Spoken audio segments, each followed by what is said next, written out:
Hi guys, তো আজকে যেহেতু পৌষ পার্বণের দিন, তাই দেখো বর এখানে আমার নারকেল কুড়িয়ে দিল, মানে ভেঙে দিল। নারকেলটা আমি কুড়াচ্ছিলাম, দেখো এখানে প্রায় 8টা 9টা নারকেল আমি একাই কুড়িয়েছি। আচ্ছা, তোমাদের পিঠে খেতে কেমন লাগে কমেন্ট করে বলো। আমার কিন্তু পিঠে খেতে দারুণ লাগে। দেন গাইস, এখানে দেখো বাবাই আমাকে চালের গুঁড়ো করে দিচ্ছে। তো এই যে আমরা চালের গুঁড়ো দিয়ে পিঠে করি। দেন এখানে ও মিক্সার দিয়ে আমায় করে দিচ্ছিল আর ছাঁকনি দিয়ে ভালো করে ছেঁচে দিচ্ছিল। তারপরে গাইস তোমাদের কি বলবো, বিকেলবেলা আমার মা এসেছিল আর এই যে দুজনের মধ্যে হাড্ডাহাড্ডি লড়াই চলছিল, মানে আমার মা আর আমার বরের মধ্যে কটা পিঠে করতে পারে। ওই সাইডে দেখতে পাচ্ছ ওইগুলো আমার মা করেছে আর এই সাইডে আমার বর করেছে। তো কে জিতবে, কে কার করবে, আর এই যে এই কটা আমি করেছি। তো ফাইনালি আমার বর জিতে গেছে। আমরা খুব মজা করছিলাম। দেন আমরা ছোটবেলা থেকে এই পিঠে খেতে খুব ভালো লাগে আর এই সময় পিঠে তো খুব খুব ভালো লাগে। দেন এখানে আমি করছিলাম দুধ পুলি।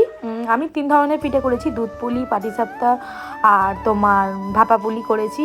আর আমি দুজন মিলেই করছিলাম, আমার সাথে আমার বড় হেল্প করছিল, আমার মাও এসেছিল। আমার মাও এসে আমার সাথে অনেকগুলো হেল্প করে দিল। দেন তারপরে এই যে এই রান্নাগুলো হচ্ছিল।